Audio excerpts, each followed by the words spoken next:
नमस्कार भाई। देखिए भाई, नमस्कार। आ गई चचा नमस्कार। भतीजे की जोड़ी आप लोगों के बीच। जैसा आप सभी से वादा किया था, हमने कहा था आएंगे रोचक प्रसंगों के साथ। तो अभी तक हम लोग जो बात कर रहे थे वो बात हो रही थी महाभारत खंड काव्य की। हमने आप सभी लोगों से एक वायदा भी उसकी किया। महिमा का भी वर्णन हम लोगों ने किया था। हाँ, क्या महिमा है इसकी? पर उसका हमने कहा था कि आपको एक खंड काव्य में से महापर्व जो विराट पर्व है उसका कुछ प्रसंग सुनवाएंगे। तो चाचा जी विराट पर्व से कुछ चौपाइयों के सहित और उनके भावार्थ के सहित हमारे दर्शकों को आप सुनाएं। जो जहाँ से शुरू हो जाता है कि जब विराट पर्व में पांचों लोग अपना रूप बदल के रह रहे थे, वहाँ से अज्ञातवास से शुरू करते हैं। ऐसा था जब ये द्यूत क्रीड़ा में, जुआ में पांडव लोग हार गए थे दुर्योधन से, इन सबसे। तब इनको ये मांग की गई इनसे कि आप लोग 12 वर्ष का वनवास काटेंगे और 1 वर्ष का अज्ञातवास।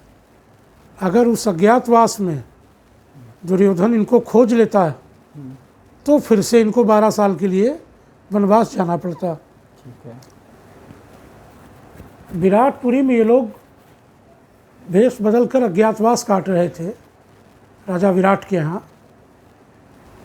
उनके 2 संतानें थी, एक उत्तरा और दूसरा उत्तर कुमार। उत्तरा बीच में हम टोकना चाहेंगे चाचा, ये उत्तरा वही थी जिनका विवाह अभिमन्यु के साथ हुआ था। बिल्कुल बिल्कुल वही। अच्छा अच्छा अच्छा अच्छा। तो वो उत्तरा, अर्जुन चूंकि अभिशप्त थे इंद्रलोक से, अप्सरा द्वारा शापित थे कि उन्होंने कहा अर्जुन से कि हम आपसे विवाह करना चाहते हैं, परिणय करना चाहते हैं। तो उसका इनकार किया अर्जुन ने जब कि आप मेरे पिता इंद्र की दरबार की अप्सरा हैं, लिहाजा आप मेरे लिए माता तुल्य हैं, मैं आपके साथ प्रणय संबंध नहीं स्थापित कर सकता। तो लिहाजा उधर वो क्रोधित हो गई अप्सरा। उसने श्राप दे दिया, जाओ तुम नपुंसक हो जाओ। अर्जुन को श्राप दे दिया। तो महाराज इंद्र को जब ये पता चला तो उन्होंने काफ़ी डांटा अप्सरा को। कहा उसने तुम्हें इतना बड़ा सम्मान दिया, इतना बड़ा पद दिया कि माँ कह के संबोधित किया और तुमने उसको नपुंसक होने का श्राप दे दिया। तो बहुत लज्जित हुई और पश्चाताप किया उसने, और इनके अभिशाप को, श्राप को घटाकर उसने कहा ये सिर्फ 1 वर्ष के लिए होंगे, और वो भी जब ये चाहेंगे पूरे जीवन काल में, तब ये 1 साल के लिए नपुंसक हो जाएंगे। वो श्राप इनके लिए वरदान बना के जब ये विराटपुरी में शैलेंद्री बन करके रहते थे, बृहन्नला, सॉरी हिंदी का निकल गया, बृहन्नला के रूप में ये रहे और उत्तरा को नृत्य गायन सिखाते थे। अच्छा। भीम खाने के शौकीन थे और खाना बनाने के भी शौकीन थे। तो खाना बनाना बढ़िया वही जानता है जो खाने का अच्छा शौकीन होता है। तो भीम को खानसामा बनाया गया, नकुल सहदेव घुड़साल आदि की देखरेख के लिए, और युधिष्ठिर जी, धर्मराज जी ये महाराज के साथी बन गए, उनके साथ खेलने वाले कि ये पाशा खेलेंगे या कुछ भी है, उनके कंपनी देने के लिए उनके मेट सहचर बन गए। अच्छा अच्छा। इस तरीके से ये लोग, ये जो द्रौपदी जी थी ये उनकी विराट की पत्नी के साथ उनकी सेवा में की दासी बन गई। कुछ समय व्यतीत हुआ जबकि अज्ञातवास लगभग पूर्ण हो चुका था। द्रौपदी इस चीज़ को जानती थी। इधर कौरवों को भी इस बात की सूचना मिल चुकी थी कि हो न हो पांडव लोग, क्यों कीचक को मारा था भीम ने। अच्छा। कीचक में 1000 हाथियों की ताकत थी। उसकी कुछ चौपाई भी है शायद, वहाँ पर आपने हमें कुछ सुनाई थी कि कीचक को कौन कौन मार सकता है। हाँ, वो प्रसंग था, ध्यान से अच्छा अच्छा। तो भीम के अलावा द्रोणाचार्य, भीष्मादि ही ऐसे कुछ योद्धा थे जो कौरव सेना में ही थे। तो इसलिए उन्होंने समझ लिया जब कीचक को मारा इन्होंने, कीचक ने, द्रौपदी के साथ कुछ अभद्रता की, तो द्रौपदी ने कहा ऐसा है, कीचक विराट का साला था, विराट की पत्नी, राजा विराट की पत्नी का भाई था। तो उसने जब द्रौपदी को परेशान किया तो द्रौपदी ने उनसे कहा ऐसा है कि रात में फला महल में हम लोग मिलते हैं, वहाँ आ जाना। और भीम को बता दिया द्रौपदी ने। द्रौपदी की सारी मनोकामनाएं, इच्छाएं अधिकांश भीम ने ही सब पूरी की थी। अच्छा, पांचों पांडवों में अधिकांश इच्छाएं भीम ने ही पूर्ण की। द्रौपदी की कोई फूल लाना है, दुशासन को मारना है, छाती का खून लाना है, आदि आदि कई प्रसंग हैं। तो वो हर जगह पर भीम ही द्रौपदी की कामनाओं की पूर्ति के लिए आगे आते थे। कीचक को जब ये समय दिया इन्होंने द्रौपदी ने, तो वहाँ भीम साड़ी पहनकर बैठ गया जाके द्रौपदी की जगह पर। तो वहाँ जब उसने हाथ पकड़ा तो देखा बड़ा कठोर और बलिष्ठ हाथ हाथ पे आ गया। तो देखा तो भीम खड़े थे सामने। भीम से फिर इनका द्वंद्व युद्ध हुआ और भीम ने कीचक को मार डाला। इससे ये चर्चित हो गया प्रसंग कि वहाँ पर कोई महाबलशाली व्यक्ति है जिसने कीचक जैसे योद्धा को मार डाला, यत्थे ही मार डाला। तो उधर उन लोगों को शक हुआ, उन लोगों ने गायों का बहाना करके विराटपुरी को घेर लिया। अच्छा।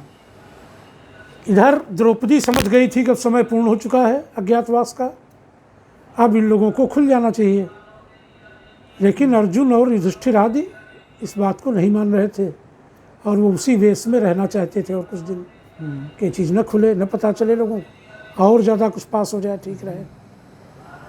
तो जब विराटपुरी के बाहर सेना की सूचना मिली कि द्रोणाचार्य, कृपाचार्य, अश्वत्थामा, भीष्म पितामह, दुर्योधन, दुःशासन, कर्ण जैसे महायोद्धा सब सीमा पर खड़े हुए हैं, हमला कर दिया है विराटपुरी पे, जब हुआ कि युद्ध करने कौन जाएगा, उनसे सामना कौन करेगा, तो द्रौपदी ने उत्तरा जो कि बृहन्नला की शिष्या थी अर्थात अर्जुन की, उससे जाके द्रौपदी ने कहा कल ऐसा है, हाँ कल चिंता की कोई बात नहीं है, ये जो तुमको डांस सिखाता है बृहन्नल, जो नृत्य सिखाते हैं आपको, हाँ कल ये गुरु जी तुम्हारे बड़े ऊंचे उस्ताद हैं। अच्छा, हाँ, ये द्रौपदी ने उत्तरा से कहा कल इनको किसी भी तरीके से युद्ध में जाने के लिए राजी करो, और तुमको बहुत स्नेह करते हैं, पुत्रीवत मानते हैं, लिहाजा तुम्हारे कहने से वो चले जाएंगे, और ये समझ लो अगर वो चले गए तो विजय श्री निश्चित है, फिर तो जीतना ही है। तो उत्तरा को समझा के द्रौपदी चुपचाप चली आई। उत्तरा ने उधर उत्तर कुमार तैयार हो रहे थे युद्ध के सामना के लिए, भाई राजा बूढ़े हो रहे थे, तो कल अब युवराज युद्ध के लिए जाएंगे। तो द्रौपदी ने यही समझाया था कि युवराज के साथ बृहन्नला को भी भेज दो। तो उत्तरा ने जिद किया कि बृहन्नला से पहले कहा कि आप चले जाइए। तो बृहन्नला ने कहा कल मैं देखो, मैं ना पुरुष हूँ ना स्त्री हूँ, मेरा नाचना गाना काम है, ऐसे भयंकर धड़धर्ष महारथियों के बीच में हमारा क्या काम, हमसे युद्ध से क्या लेना देना। तो गले में लिपट गई, गला पकड़ लिया उसने, बिंद गई गले में कि ऐसा है कल क्या चाहिए, कल भीष्म, द्रोण, कर्ण, उर्माला और दुर्योधन को मुकुट विशाला। चाचा यहाँ पे एक रोकना चाहेंगे इसको, ये जो आपने चौपाई कही है जरा इसको लय सुरताल में कहिए तो हमारे दर्शकों को भी अच्छा लगे, जैसे आप कहते हैं। भीष्म, द्रोण, कर्ण, उर्माला, दुर्योधन को मुकुट विशाला। ठीक, हाँ बस इस तरीके, जहाँ भी चौपाई कहें ऐसे ही कहें। अच्छा, हाँ। तो उसने ये जिद की कि जाइए और हम गला आपका तभी छोड़ेंगे जब आप हमको ये वचन दें कि आप ये चीज़ें हमको ला के देंगे। क्या चीज़ें? भीष्म पितामह, द्रोणाचार्य और कर्ण, भीष्म, द्रोण, कर्ण और कर्ण की माला, गले की जो माला पड़ी है, ये तीनों की मालाएं चाहिए। और दुर्योधन को मुकुट विशाला, महाराज दुर्योधन का विशाल मुकुट चाहिए, ये देने का जब आप मुझे वचन देंगे हम तभी आपका गला छोड़ेंगे, अन्यथा हम गला नहीं छोड़ेंगे। और गले में बिंदी। अर्जुन बहुत व्यथित हुए, बहुत समझाया, लेकिन वो अडिग थी, मानी नहीं, क्योंकि वो द्रौपदी द्वारा समझाई जा चुकी थी कि तुम ऐसा करना, तब ये तुम्हारे गुरुजी जो हैं ये चले जाएंगे, और ये चले जाएंगे तो फिर विजय तो निश्चित है। निश्चित है। यत्र योगेश्वर कृष्णो यत्र पार्थो धनुर्धरा तत्र श्री विजयोर भ्रूतिर ध्रुवा नीतिर मतिर्मम, कि जहाँ पर योगेश्वर कृष्ण हो, अर्जुन जैसा धनुर्धर हो, वहाँ पर विजय श्री का कोई संदेह नहीं करना मूर्खता, तो विजय मिलनी ही मिलनी विजय श्री। तो भगवान कृष्ण की भक्त तो थे ही अर्जुन, कृष्ण भक्त थे, परम भक्त।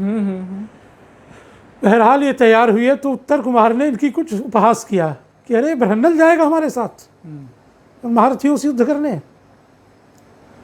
तो लोगों ने समझाया कि नहीं, कोई बात नहीं, तो रथ हाँकेगा, आपको युद्ध करना है, आप चले जाइए, लिए जाइए इसको।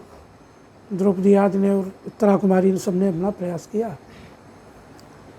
खैर वो लेकर चले, तो जब राज्य की सीमा शहर से बाहर जो पहुँचे तो उसकी नज़र सेना पर पड़ी, जो सामने कौरव सेना थी, उत्तर कुमार की। उत्तर कुमार की। जो रथ पर बैठा था ऊपर, अर्जुन तो जानते ही थे कि ये लोग आ गए हैं, हमारी वजह से आए हैं। उत्तर कुमार बालक था, तो उत्तर कुमार ने जब सेना, विशाल सेना देखी तो दोनों तरफ सर घुमाया, जिधर देखे वहाँ तक सेना ही सेना दिखाई पड़े, तो बहुत डर गया। कहना मैं इनसे युद्ध नहीं कर सकता।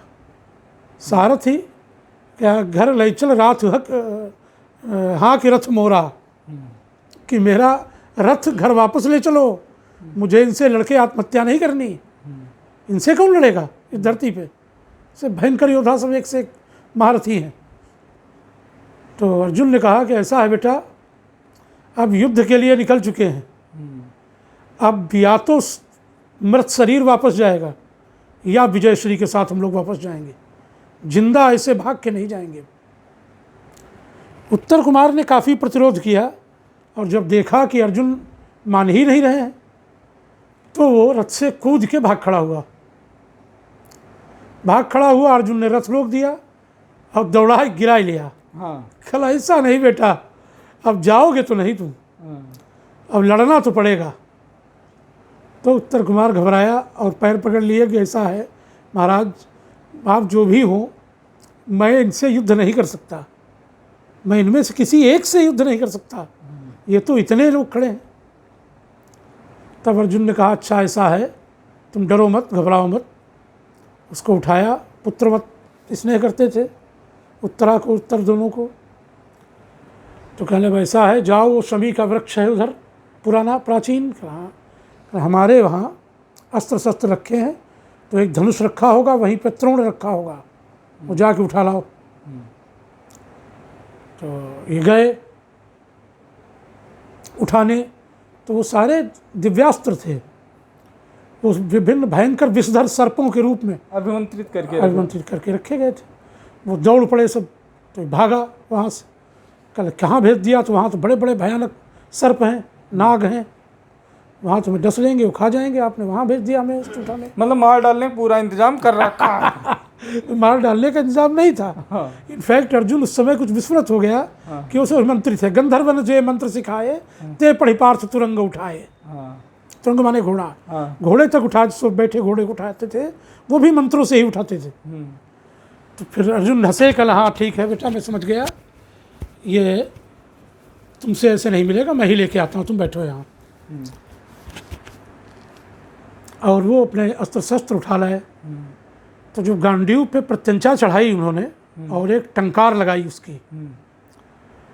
तो आसमानी बिजली कड़की। गांडीव दिव्यास्त्र था। उस टंकार से ही पूरे कौरव दल में हाहाकार और खलबली मच गई कि ये अर्जुन ही हो सकता है, ये गांडीव की टंकार है। लिहाजा अब सब लोग तैयार हो जाओ। इधर वो तैयारियां करने लगे, इधर अर्जुन योद्धा की कुर्सी उस पर बैठ गए आसन पे, और उत्तर कुमार को कहा कि तुम अब रथ के सारथी बनो, तुम रथ ले चलो। उधर उन्होंने देखा कि एक बहुत तेजी से अकेला रथ इतनी बड़ी सेना के सामने धूल उड़ाता हुआ चला रहा है बहुत तेजी की स्पीड में। तो भीष्म ने ये बात कही, कलावन है यह पारथ की सी, कल इतनी बड़ी सेना के सामने अकेला योद्धा तीनों लोक में कोई है ही नहीं ऐसा जो इतनी बड़ी सेना के सामने इतना निर्भीक होकर के अकेला चला आ रहा है। कल ये मान लीजिए ये अर्जुन ही आ रहा है, अब इसको कैसे रोका जाए। सारे महारथी और सारे योद्धा विकल हो गए, परेशान हो गए कि क्या किया जाए। तो कह रहा, तब भीष्म जी ने कहा कि दल की 3 बलावहु टोली, कल इस अपने पूरी सेना के 3 ग्रुप कर दो। कल क्या क्या करे वो, कल एक ग्रुप तो गायों की रखवाली करे जाके, जहाँ गाय हम लोग रखवारी, हाँ, और दूसरा ग्रुप राजा के साथ रहेगा सुरक्षा में, राजा घेर के रहेगा, और तीसरा ग्रुप इसको आगे जाके फेस करेगा, इसका सामना करेगा, सामने से युद्ध को झेलेगा। समझ लीजिए क्या चीज़ थे अर्जुन, जो पूरी सेना के सारे महारथी विचलित हो गए, परेशान हो गए एक आदमी के लिए। सिर्फ अर्जुन से थोड़े कहा गया है, नर नारायण का अवतार थे, नर का अवतार थे अर्जुन, नारायण भगवान कृष्ण। फिर तो उत्तर कुमार ने देखा कि 3 बड़े बड़े झुंड दिखाई पड़ रहे हैं। तो उत्तर ने कहा अब इन तीनों में से किधर रथ ले चलें हम। तो अर्जुन मुस्कुराए, कल अरे बालक, हमें इन सबसे क्या लेना देना, हमें मतलब राजा से है, जहाँ राजा का सबसे ऊंचा झंडा दिख रहा है। कल हाँ, कल बस सीधे राजा की तरफ चलो, हमें राजा को मारना है, हराना है, राजा के हारते ही सब हार जाएंगे। तो उसने रथ राजा की तरफ अर्थात दुर्योधन की तरफ बढ़ा दिया। और जब दुर्योधन की तरफ अर्जुन को बढ़ते देखा सबने, तो 3 ही दल एक मिल हुई गए, वो सारे दल इकट्ठा हुई गए एक जगह पर आके। फिर वो सेना वैसी की वैसी ही हो गई, एक झुंड में ही हो गई। तो अर्जुन ने देखा कि अभी समय, सभी को प्रणाम किया, अपने बाण से बाण मारा, भीष्म को चरणों में प्रणाम किया, गुरु द्रोणाचार्य को प्रणाम किया। तो इन लोगों ने आशीर्वाद भी दिया। फिर इन्होंने मोहन बाण मारा एक, अर्जुन ने भगवान कृष्ण का, भगवान कृष्ण ने ही दिया था वो बाण, दिव्यास्त्र था। तो सारी सेना सो गई, लेकिन भयो गंगा को आशीष साचा, मोह ना रण भीष्म बाचा। अच्छा, भीष्म पितामह को सिर्फ मोहित नहीं हुए, उनको गंगा जी का ये आशीर्वाद था। भयो गंगा को आशीष साचा, माँ गंगा का आशीर्वाद था उनको, उनकी माँ ही थी गंगा जी, कि वो मोहन बाण उन पर कोई असर नहीं किया, वो खड़े हंस रहे थे और सारी सेना सो गई।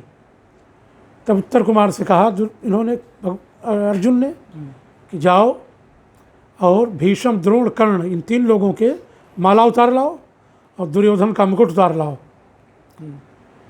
तो गया, तो उसने भीष्म पितामह को जगते देख के डर गया, घबराया। कल ये इतने भयंकर लोग हैं कि इनको देख के ही डर लग रहा है, उनके नाम का ही दहशत थी, कल हम नहीं जा पाएंगे। तो बहुत सांत्वना और समझाने के बाद उत्तर कुमार गया, कल तुम जाओ, इन सबको प्रणाम करना, और प्रणाम करके जो मांगते जाओगे तुमको भीष्म पितामह स्वयं दे देंगे। वो भीष्म के पास पहले गया, प्रणाम किया उसने, भीष्म ने अपना माला उतार के दे दिया तुरंत। द्रोणाचार्य सो ही रहे थे, कर्ण भी सो रहे थे, इनके दोनों के जाकर उसने माला उतार लिए।